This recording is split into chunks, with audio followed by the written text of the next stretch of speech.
Looking for clarity and confidence when it comes to decision making for your business? You've come to the right place. You're now listening to the Atomic Business Coaching Podcast. I am Adam, and I work on the business. I'm Tom, and I work on the owner. Together, we are Atomic Business Coaching. And we're in the business of helping owners. What's up, Adam? Hey, pal. Great day today, man. That was fun. Yeah, it was very fun. It was productive. It was good. We got, Adam and I decided to get together, and we have an office now in Melville, New York, on the island. And we are going there for the next couple of months, and we're going to grind it out every day, getting stuff done. And today was our first day in that new office space. So we're really excited about that. And it's great too, because we'll be able to, we're going to be able to meet with a lot of people as they do, the half-day consulting and some of the other programs that we're running. So it's exciting. It was nice to be in the same space together, It was good. I think there's a lot of benefits to working from home, but one of the things that you really forget about is missing the interaction with other people. And it's kind of, we used to talk about that mostly in retirement, when people move to retirement, missing that social interaction. But now it's such a prevalent thing working from home. So if you've been working from home for too long, go get out. Go do something with somebody. Get out from where you are. And let's get back to socialization, because it's time for that. But there's an energy. There's an energy that comes from it, Absolutely. It's a great energy.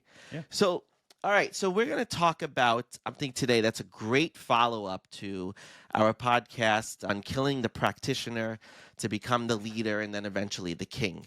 That was firing yourself. How to fire yourself. Right. Firing yourself. Right. You're right. I still refer to it as killing the practitioner. Sorry. Firing yourself as the practitioner, the leader, and then eventually the king.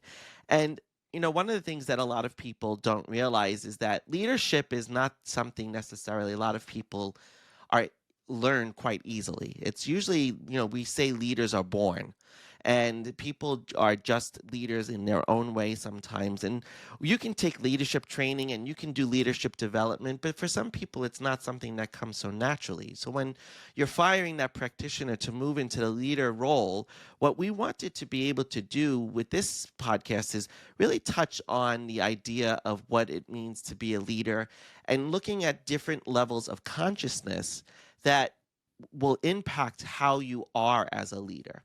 So one of the things, if you ever read the book, and this is based on the 15 Commitments of Conscious Leadership by Dethmer and a few other people, I'll put a link to the book in the podcast notes, because I think it's important that, we give credit where credit is due. But they developed this whole concept of conscious leadership, and I really love it because as a life coach, we talk about levels of consciousness and how you see things happening for you in the world and what happens. And I notice I said for you. I didn't say to you. I didn't say anything else. I said for you, how things happen for you.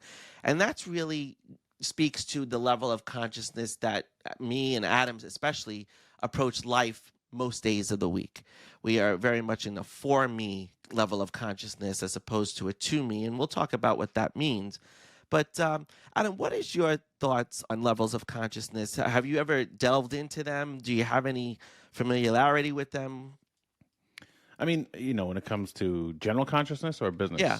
No, general and then business and how you see it. No, I mean, it's awareness, right? That's the way I look at consciousness is what is your awareness levels and are you in tune? I always talk about being present. Mm-hmm. A lot of times people are thinking about what happened or what can happen and they're not in the moment. So they're kind of just like floating through their situation and not being present. So that's what I think about in consciousness. That's my own way of recognizing, am I conscious in this situation? Am I present? Am I there? What am I there for? What's the intentionality of it? Or am I just floating through this? Right. And are you paying attention? Mm-hmm. Are you paying attention? Are you fully, like you said, fully present and aware? Is really a certain state of consciousness where it's the awake state, it's that we're present, we're here, we're listening, but we're not always hearing, right? We're hearing, but we're not listening. I always get those two confused. We're hearing, but we're not listening. But, the important thing about consciousness is to recognize, and it is a self-awareness thing. It's how do you see your role in different situations? It's how do you see where you are and what parts you play in difficult situations, especially. And a lot of times what people don't realize is that a lot of conflict comes from not being aware of where you're sitting in terms of that level of consciousness. And one of the things that they talk about in this book, 15 Commitments to Conscious Leadership, is this idea of above the line and below the line. And it's one of my favorite things to talk about because it really changes the dynamic of relationships and how you get through conflicts with other people. But it also really brings a heightened awareness to what your position is in that situation. And the below the line is a very negative place to live, okay? And we're going to talk a ton about this in the workshop that we're going to do, but I just want to very briefly touch on this. But basically, below the line means that we tend to be more defensive, closed off, and we have to be right, right? And that's the most important thing when we're below the line, is being right, that our point is right and what have you, but we are not open to any suggestion, any feedback, any new ideas. And that's what above the line really is. It's being that open, that curious, and wanting to learn more about situations. And they talk about, in the book, they talk about all of these, successful CEOs of different companies. And they talk about the unsuccessful CEOs. And what they noticed, it was a pattern. And to Adam's pattern recognition, we love to talk about the different patterns that we've observed, but they observed that when someone was more defensive and committed to being right as a CEO, those companies failed.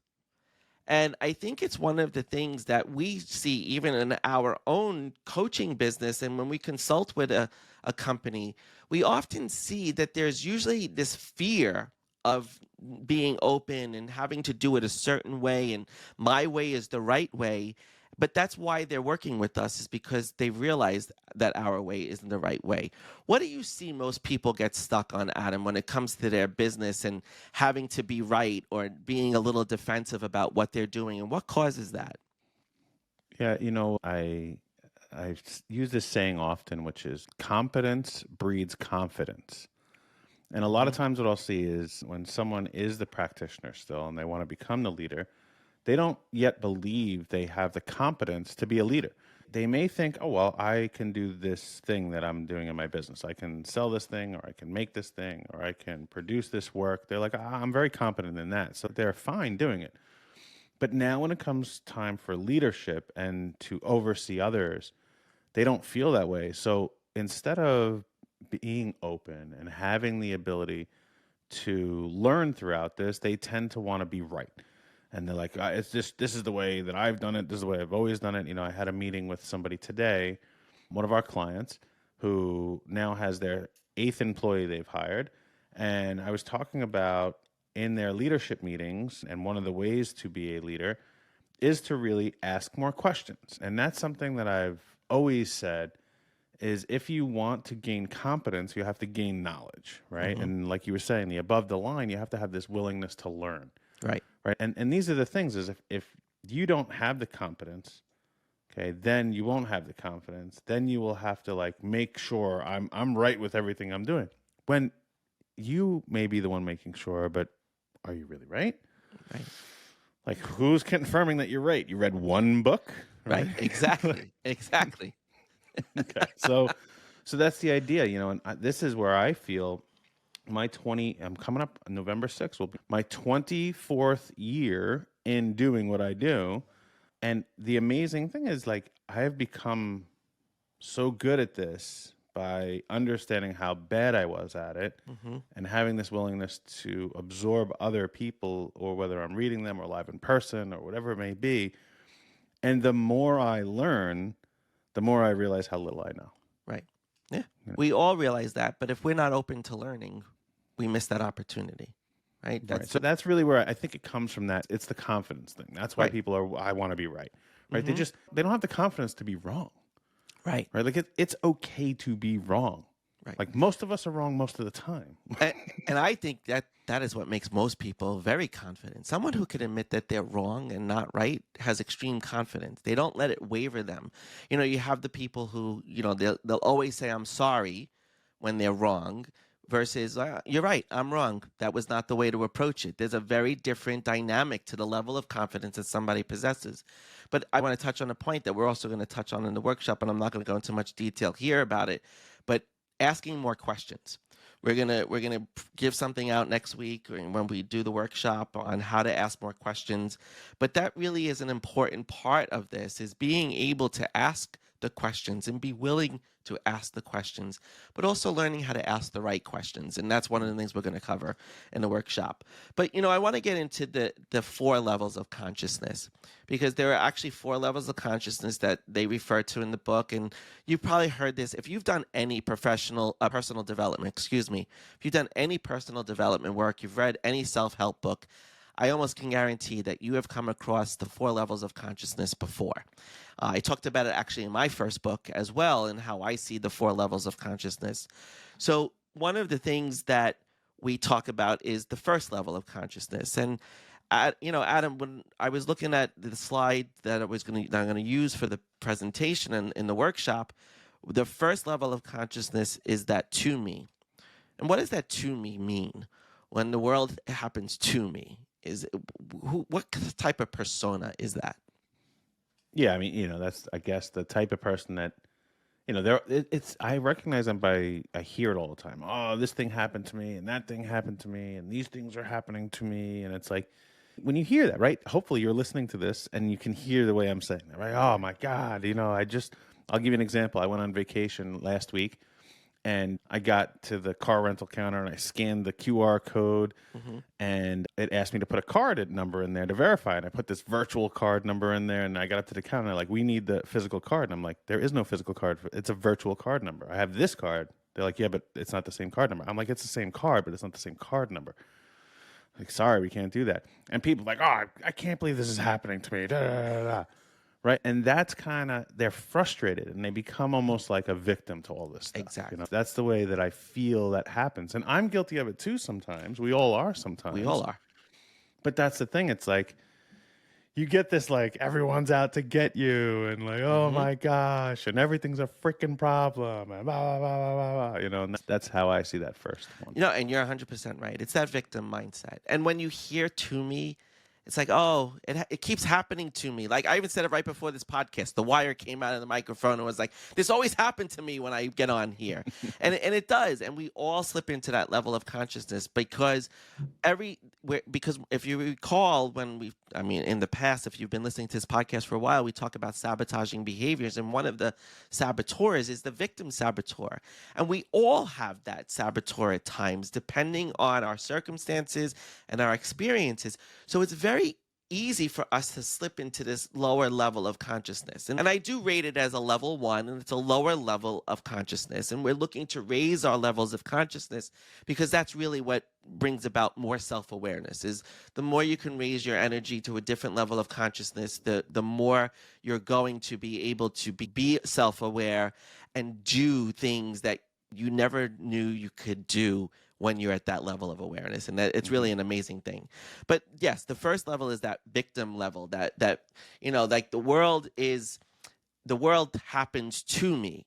Life happens to me. Okay. And then it's that the next level, which is the level 2, is the world happens for me and life happens for me. And that's where we try to bring all business owners.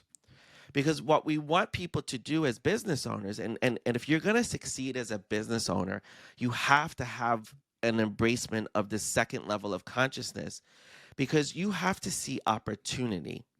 In the midst of any struggle, in the midst of any battle that you're going through, if you see it as happening to you, well, you're going to be a victim. And guess what happens to victims? They don't succeed. They don't succeed, and that destroys their businesses. And that's a below-the-line mindset, when a for me is an above-the-line mindset. And that for me is what exposes you to more opportunity. And Adam, let's talk a little bit about some of the experience of our clients that we've seen that happen for over the last year. I mean, we've seen this happen often. What is it have you ever noticed that pivotal moment in a conversation where somebody realizes, oh my God, this is an opportunity, it's not a problem? And we talk about it all the time as, I'm going to create more problems for you and make you more money and create more problems in the process. So tell us a little bit about that, how you see that happen in our sessions.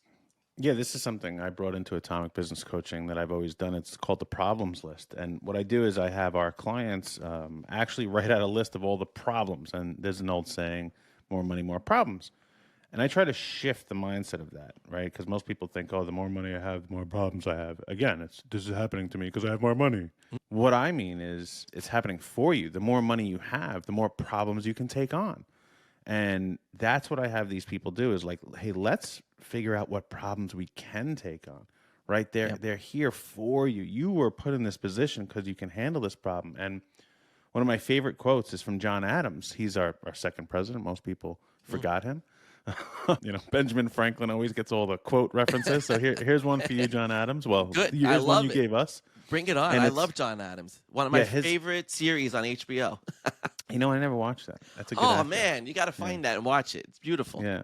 So my favorite quote of his is, every problem is an opportunity in disguise. And if you can approach problems this way, if you can look at them like, oh, this is an opportunity for me. You were put here to handle this problem. This problem was presented to you. We had a client of ours that drove through and started really having some success. And all this success was building up. He was hiring employees. He was making more money. He was getting more jobs. And then all of a sudden, he had a personal issue with his family. And his spouse really needed help, and he had to be there, and he had to take all of his time away from his business to be there for his family. And I was telling him, I said, don't you realize, like, this problem is an opportunity. It's an opportunity for you to really be there for someone and experience how your delegation for this new staff that you have is actually going to work, because you actually have no choice right now. Right. Like, you have to take care of your spouse, and you're going to watch how your delegation executes along the way. And when I said that to him, he felt this relief. He's like, oh my God, I am ready to do this. I am set up to do this. And he started to look at it as, wow, this is happening for me. This situation is happening so I can be there for my spouse, so I can prove how good this delegation is. And it was a drastically different mindset when he just thought of it that way. It's such an amazing thing when you can see the opportunity. And I was talking with one of our clients last week, and she was really struggling with something around growing her business, but being able to pay everybody and all this other stuff. And I said, listen, these problems are all good problems to have because they're a sign of your growth. And if you don't see it as a sign of your growth and you see it as opportunity, you're going to miss out and not enjoy the moment. And that's going to take your awareness of yourself away from everything. You have to remember that when you are, and if we go back to an old episode of Adam and Mine, where we talk about pain being one of the only things that brings you into the present, this is a prime example. You often will see problems as a bad thing initially because you don't want to have to deal with another challenge or another struggle, because that's just our human imperfection and the way we approach things. But if you can immediately pivot to seeing it as an opportunity, that will bring you into the moment in such a positive way. And it's not a negative thing anymore. And if you can see it as the opportunity, you're going to thrive. And that's what the whole point of this being aware and seeing the world happening for you is, to be able to come out of any survival mode that you're in and be able to thrive. A victim survives. A victim survives. And everybody else can thrive if you move out of that victim state of mind. And that's such a critical thing as a business owner. Things happen all the time. Businesses, unfortunately, they do close, but sometimes there's thieves and there's robberies and there's fires and there's all of these things that happen. And what you have to look at, and anytime you talk to people that have gone through tragedy, even like when you hear some of these people that, lose their houses to tornadoes and hurricanes, and they go, this is such a great opportunity for us to rebuild. It's an opportunity to rebuild and to make it better, because otherwise we would not have had necessarily the resources to be able to do that. So there's always opportunity in disaster. Yeah. And if you see it that way, otherwise you're going to see it as a victim and you're always going to be in that survival mode. I had my entire house destroyed in Hurricane Sandy. Yeah. Whole house completely destroyed. I had to, I had a 1-year-old child. It was right after his birthday. And we literally had no home. I lived right on the water. in Lindenhurst, New York at the time. And literally that was one of the hardest hit places on Long Island. Yep. And I was down to, I had studs and a roof. That's all I had left. Like, my wife was crying because, my son's crib was floating in the street. Ugh. And it was just hard. It was crushing for her. And obviously at that moment, we were all crushed, right? It was horrible. Yeah. But then we started looking at this as like, okay, well, what is the opportunity here? And the opportunity was that we always wanted to remodel the house. Horrible way to get to do that, but we always wanted to remodel the house, so we remodeled it. And then our son was growing up, and we wanted to have a second child, and we're like, well, we want to look at another place anyway. And then there were all these different variables that we wanted to do that we were thrust into because of this situation. And instead of us, I'm an extremely optimistic person. I always see the silver lining in almost anything that happens. And I don't know if I've just cultivate this, or like you said, I was born this way, or Right. I don't know. But I feel very blessed that this is who I am, and that I can help other people to do this and feel this way and be this way. But so much good came out of Hurricane Sandy for my family. I understand so many people were crushed and destroyed their lives. And, it was not easy for us. But, I had the house rebuilt in 5 months. We were in another brand new big house a year later. People couldn't believe what I did because I wasn't dwelling on, oh, look what happened to me. Look at how, oh my God, the weather. And then I was like, okay, this is something to do. And I was energetic about this. Right. And it was a tough thing. It was a problem. And here's the thing. Tom and I have built this business, and it has become a successful business. And the clients of ours have become very successful because of one thing. Everybody who is listening to this, who is a business owner, you got in the problem-solving business. Your business is there to solve someone else's problem. It's the whole reason for you doing what you're doing. It could be ice cream cones. Your problem you're solving is someone wanted dessert, right? It could be art on a wall. Someone wanted to look at something beautiful. Or it could be business consulting and coaching like we do. And the thing that we do is we help problem solvers solve their own problems. You've gotten in a business and you solve a very particular problem. What you did not realize is you have to solve these new problems, which are running a business. You might be an expert at what you do. You might be a professional at this thing. You might be the best of the best at the thing that you do. And you might not have realized that you also have to become very good at solving problems of the business nature. And that's what Tom and I have been lucky enough to do, is to help people through understanding how you did so well solving other people's problems that now you have a new one, which is running this amazing business. And that's what we're here to walk and help people with. You hit it on the head there. This is about, and you can't do it without a for me mindset. You cannot do it without seeing everything as opportunity, as looking at it as problems are here for me to learn from. And that's one of the fundamental beliefs of a for me mindset and a for me level of consciousness, is the problems are here for me to learn from. And I create problems so I can solve them. That's why. And that's what we do with all of our businesses. Is the success of your business is how many problems do you get to solve going forward? How many more problems can you solve? And it's just like, keep bringing on the problems. I think this is such a good point to actually end this podcast on, because there's so much more we're going to talk about in the workshop. We're going to talk about the other 2 levels. I really wanted to get across in this podcast was these 2 levels, because if you can't attend the workshop for some reason and you're not sure that you'll be able to make it, you will have this as a tool to go back to. But these are the 2 most important levels of consciousness. The as me and the through me, which is levels 3 and 4 levels of consciousness. They're much more cumbersome to sometimes grasp. But if you can grasp the difference between just the to me mindset versus the for me, and look at the victim versus look at the person who sees opportunity, you are going to change your life. You're going to change your business. You're going to change all of that. And you're even going to change your relationships and how you communicate with other people. So I think that, Adam, you really summarized it beautifully. We create the problems so that you have more problems to solve.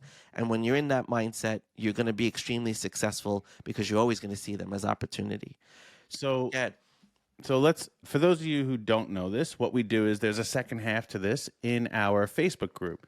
So there's a link in the show notes here, or you can go to Atomic Business Coaching on Facebook, and we have our group right there. You can go into it. You can go on our website and just go into community. There's a link right in there. And here's what we're doing is we're doing this live with people, okay? People like you who are listening to us. So we're going to follow up on the tactics on how you could become a conscious leader.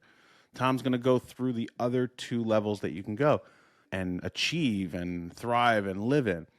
And the way we're doing this is through this Facebook group. It'll be a Zoom meeting, and if you can't make it to the actual workshop that we're doing, and those workshops are being held on Thursday nights, I think like 6:30 or something like that. Eastern. Mm-hmm.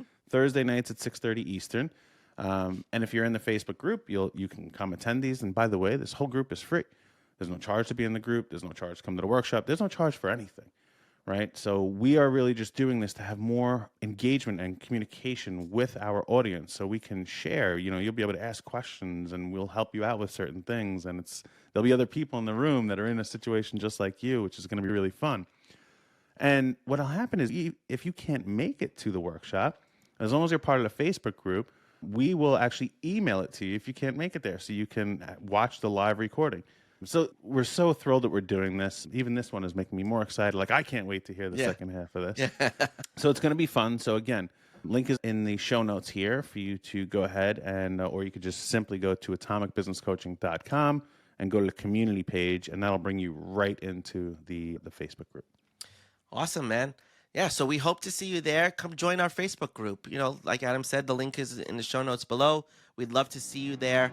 And hopefully you got something out of this that you can really walk away with this new idea of things happen for me, and that's all about opportunity. All right, until next time, we'll see you and talk to you soon.